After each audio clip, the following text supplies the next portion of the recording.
the big lions up on the side of the building.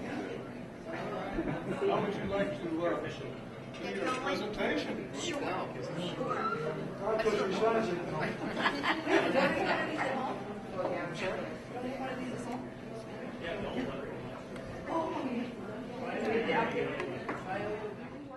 Well, thank you so much for having me.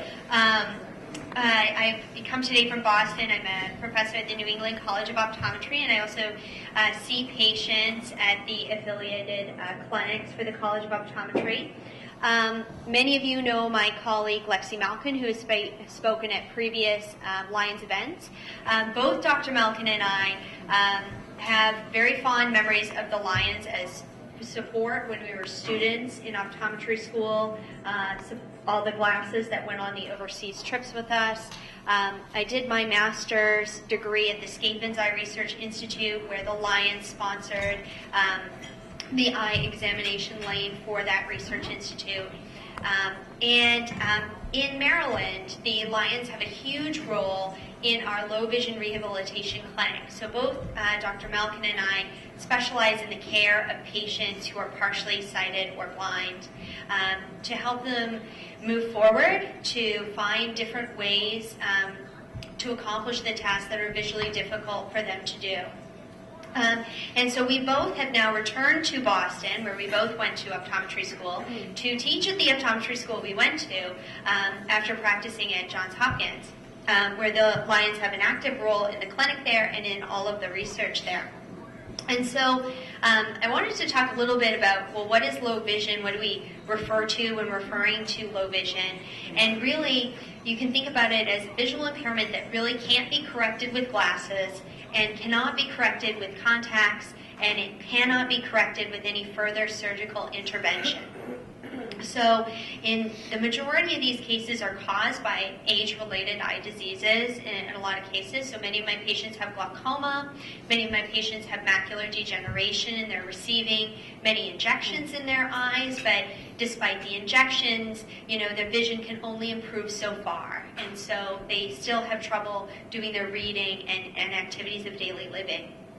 And so most of our patients, they aren't totally blind. I think there's a huge deception in the public.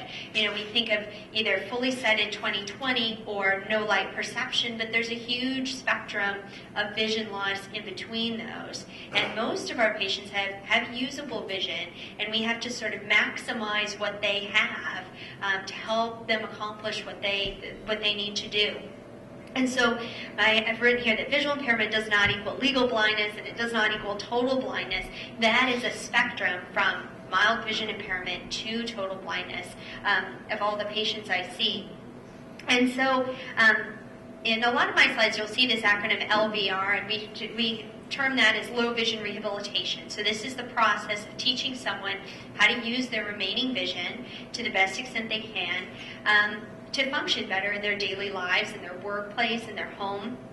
It might involve optical aids, so oftentimes we're prescribing telescopes to better see at distance, magnifiers, or different training, different techniques of how to use their remaining vision. So an example, I practice at the Perkins School for the Blind. Many of the children there, the teenagers, they want to go to McDonald's with their friends. They want to order a hamburger like everybody else. They can't read the huge menu, or their vision just isn't of that good quality to pick up that critical detail. So they use a telescope that they carry in their pocket to read the menu board. They use magnifiers or electronic devices or electronic textbooks to read their schoolwork.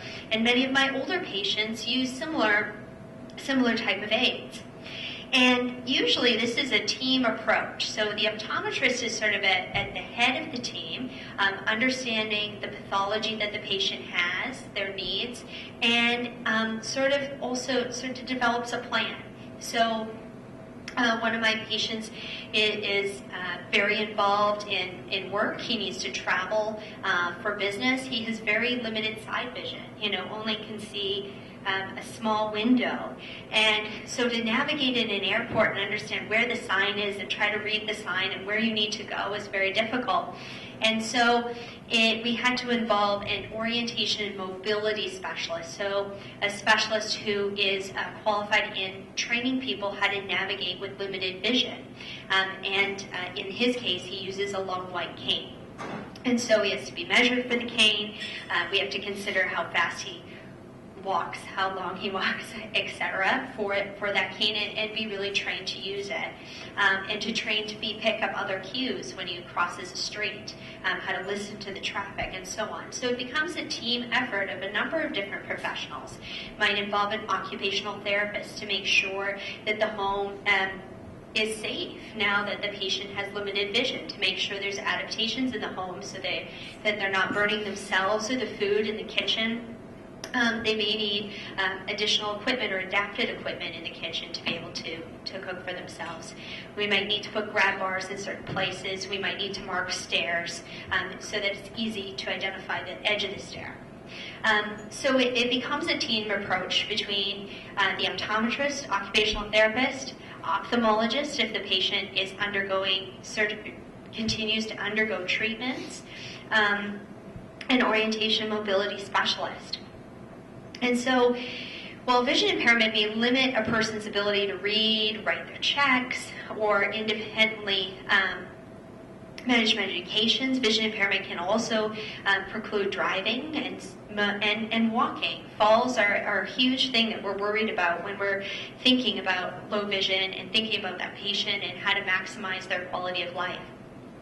And so I mentioned that low vision is sort of a consequence of the aging population. The majority of the patients I see are older and have age-related eye diseases. And in 2010, the estimated prevalence of people who had low vision, so had vision impairment that could not be corrected with glasses or any other optical strategy like contacts, was 0.3 million.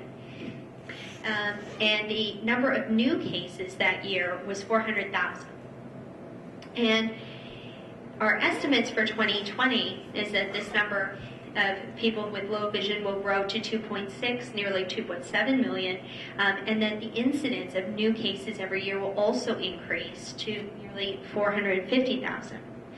And we can actually use different models. We've sort of looked at the estimated prevalence of low vision in Massachusetts in the year 2020. And for the relevant different counties, we get very high prevalence. So Middlesex and Worcester County have very high prevalences. So Worcester County at 7,500 in terms of the prevalence of low vision, Middlesex at 14,457, and Norfolk at 7,231. So sort of the surrounding counties in this area having a very high prevalence of low vision. And the incidence in these counties is also very high for the year 2020. And so when Dr. Malkin and I were at Johns Hopkins, we were trying to look at, well, how can we improve the quality of life in these patients, and what is the effect of low vision rehabilitation? So we looked at the patients from 28 centers across all of the United States, and these are some of the centers. And these were hospital-based clinics like Johns Hopkins, and some were also private practices.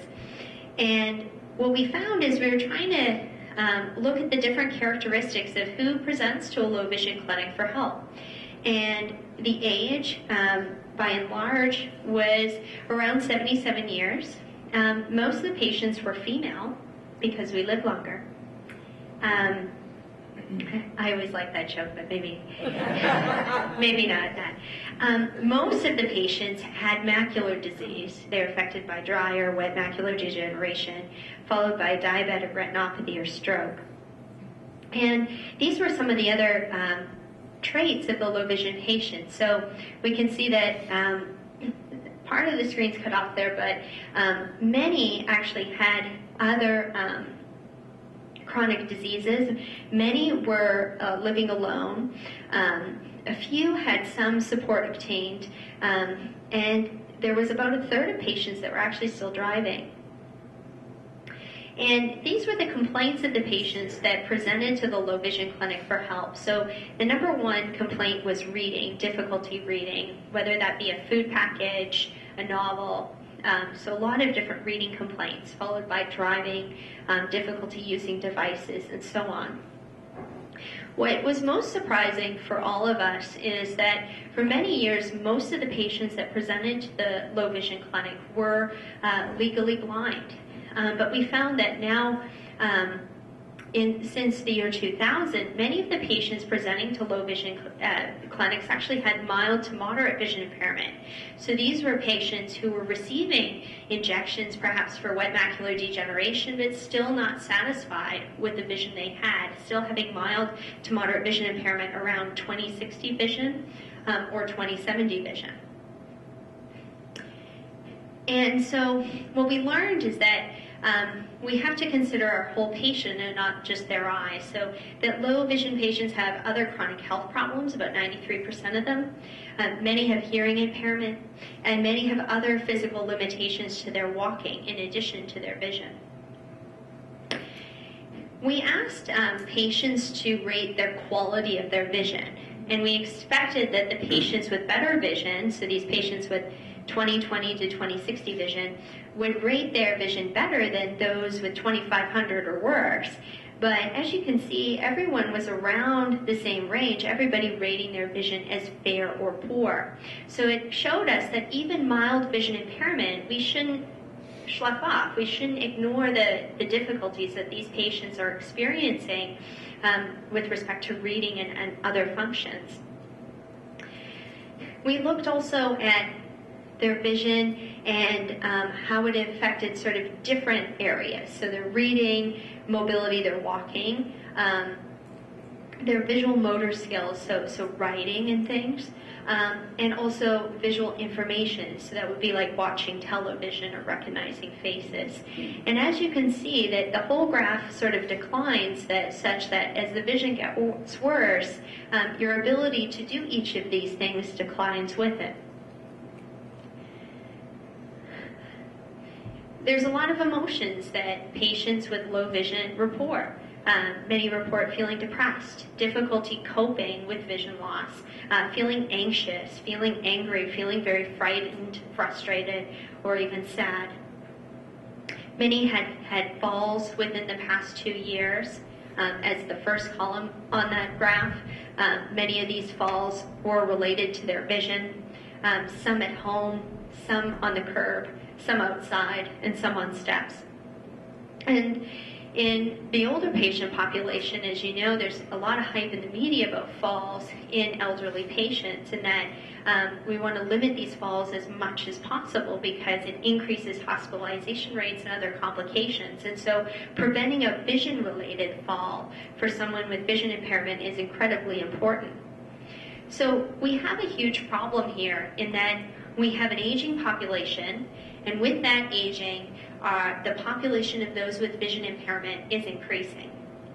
And vision impairment is limiting a patient's independence and increases the demand potentially for other social and medical services, such as our services in low vision rehabilitation. But there's too few providers. There's too few low vision specialists to help all of these patients. Even in Massachusetts, there's only a handful of low vision doctors, unfortunately, and the demand is incredibly rising. So in terms of solving the problem, this is a similar problem that we faced in Maryland at Johns Hopkins. And part of it is patient education and awareness of low vision services. Many of these patients have been told, there's nothing more we can do, there's no more surgical treatment, and they sort of feel like, well, this is the end of the road, and this leads to those feelings that they're reporting of sadness, frustration, anxiousness about where to go for help. And so, providing information about low vision rehabilitation is increasingly becoming important.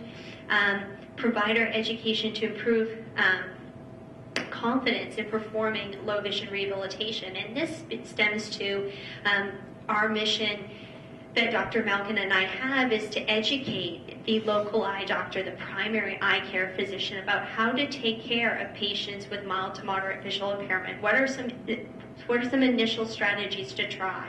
And those who need more and those who have more demands should see a low vision specialist. But we're trying to make every doctor in Massachusetts, every eye doctor, comfortable prescribing reading aids and helping that patient with mild to moderate vision impairment. And we're trying to also do a lot of public outreach to reduce the barriers to accessing care. As you can imagine, many of these patients are older. Many of them can't drive because of their vision, so they need a ride to get and seek help. Many of them have other chronic health problems that interrupt their ability to, again, seek help and go to a clinic. So we're trying to reduce those barriers. And so part of solving the problem in Maryland was partnering with the Lions to create the Lions Low Vision Rehabilitation Network. And that was a model of new community-based sort of healthcare program. So one of the goals was to address the shortage in the distribution of low vision rehabilitation services and expand the pace of growth of access to the growth of the population. So the initiative was a lot about educating doctors on how to take care of their patients with mild to moderate vision impairment, how to find resources for them, creating a list of where all different low vision specialists were, what areas where their offices were, what days they saw patients, where you could go locally if you couldn't get to a low vision specialist, what providers, what primary care eye doctors in your community were comfortable at least doing the first few elements of care. And the Lions of Multiple District 22, in partnership with the Lions Vision Research and Rehabilitation Center at Hopkins, is developing and implementing what is called, we call the LOVRNET program. It's the Low Vision Rehabilitation Network, which is a demonstration sort of project. And the aims of LOVRNET are, one, to train and provide professional support to local optometrists and doctors who are working in this field so that they can offer services as part of their practices. Two was to create sort of this central portal for low vision rehabilitation with each of providers, and so that patients can easily refer friends or themselves, and coordinate care by matching patients to appropriate trained providers in their area. And we're trying to constantly improve the quality and effectiveness of services in low vision rehabilitation by evaluating our outcomes sort of in a similar way that we did with that multi-center trial. And so the role of the Lions in this project has been really to serve as the primary resource for those who are visually impaired who need to be directed to care. And they're also act as advocates for LOVRNET with the local doctors to provide them with patient education materials and to encourage them to take care of these patients. And the Lions also play a really unique role in that many of them have undergone training to assist the blind and visually impaired in a discreet and safe manner, and facilitate peer support groups, educate the public about this spectrum of blindness rather than sighted and not sighted. And that has been really important to combat stereotypes. And when I talk about stereotypes, we talked about a fellow Lion earlier, Professor Blair Wong. How many of you know Blair Wong? So Blair Wong is partially sighted, and it fully discloses this. But many people do not understand when he uses his white cane to navigate, to try to find the steps and things, and then uses a magnifier to read the paper. The public sees that as, oh, you're trying to deceive somebody. But really, these are tools that are needed to accomplish the things every day. So that sort of stigma has been very detrimental to low vision patients as they try to move forward with the vision that they have. And so the Lions have played a huge and important sort of public awareness role to break down those barriers. And so I have a little bit of a handout in terms of the Lions role, and in terms of the multiple District 22 projects. So they take a lot of action. They participate in interviews. They even transport patients to appointments if needed and provide that service. They constantly act as advocates to provide patient education and provider education to doctors to improve the quality of care to this group of patients. And also they play a huge role in terms of access to care for this really growing public health need. So that's the end of my spiel. Are there any questions? We do have a website if you wanted to go and check that out. Yes. Why is there such a difference between counties? So the difference between counties largely depends on the number of people in that area over 40. So as age rises, the incidence of eye disease and low vision rises with it. So the counties that have a larger number of people over 40 have larger prevalences of low vision as well. Pardon? They're the more popular counties. Yes, and they're very populated counties. That's a great point. Yeah. So, when do we get the doctors involved in this? How much should we force our local optometrists to accept? Yeah, sure, certainly. I think how much we encourage doctors to take a part in this, and I think there's the college has really taken a huge initiative to provide continuing education to doctors. So there are certain meetings that they can attend. We're creating web-based educational materials for doctors as well, and so I think just increasing awareness of the program and encouraging them. Everyone needs a certain amount of continuing ed hours, so encouraging them to seek these ways to fulfill those requirements will certainly make a huge difference.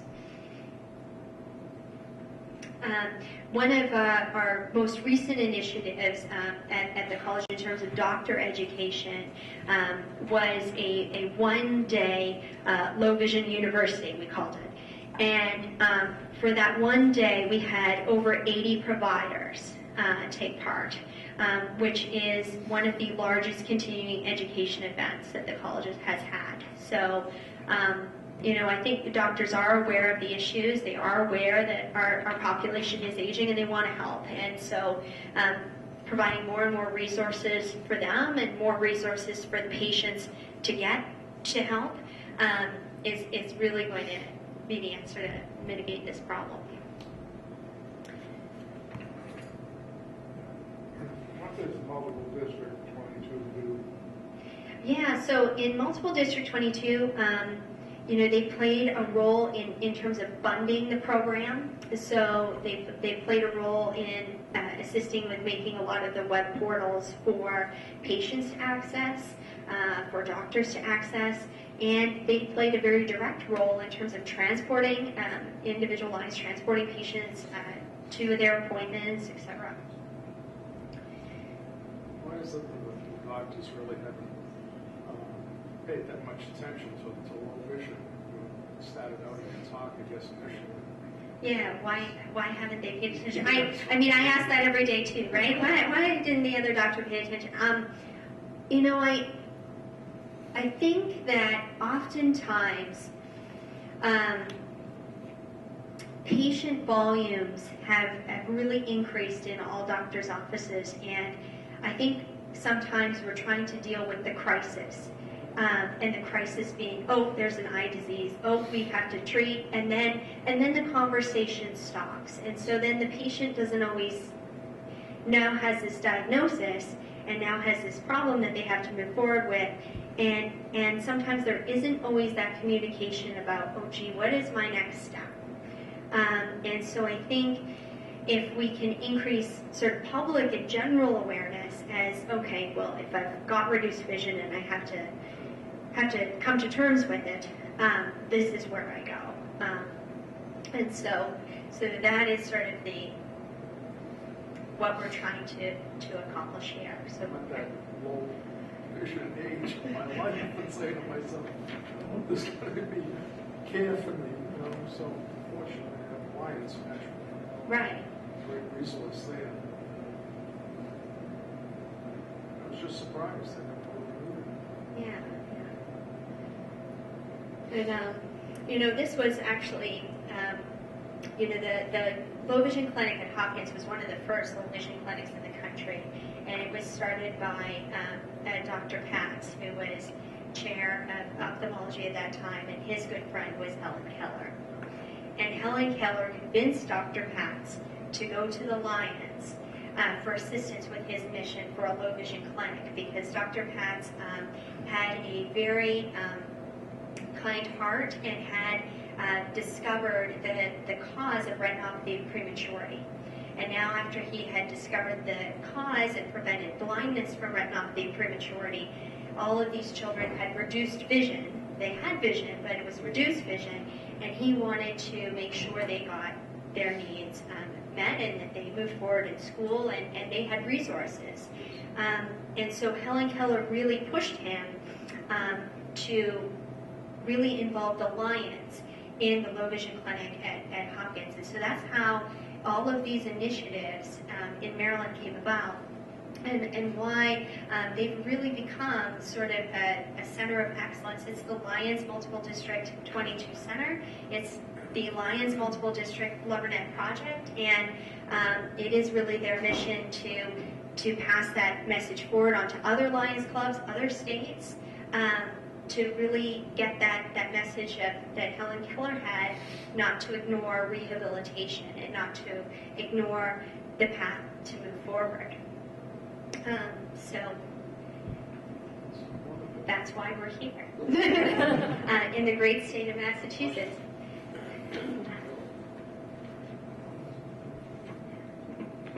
Okay. All right. Well, thank you so much.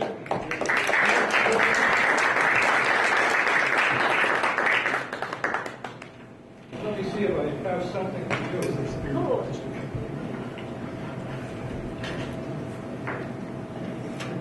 Our 50th anniversary pin. Wonderful. Thank you. I will wear it on my white coat very proudly. Thank Good. you. Thank you.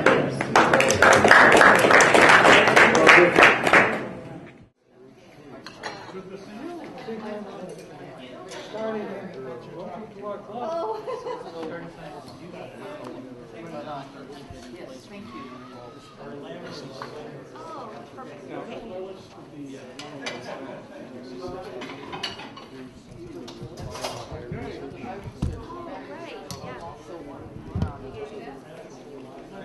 He didn't answer, and I'm trying to training like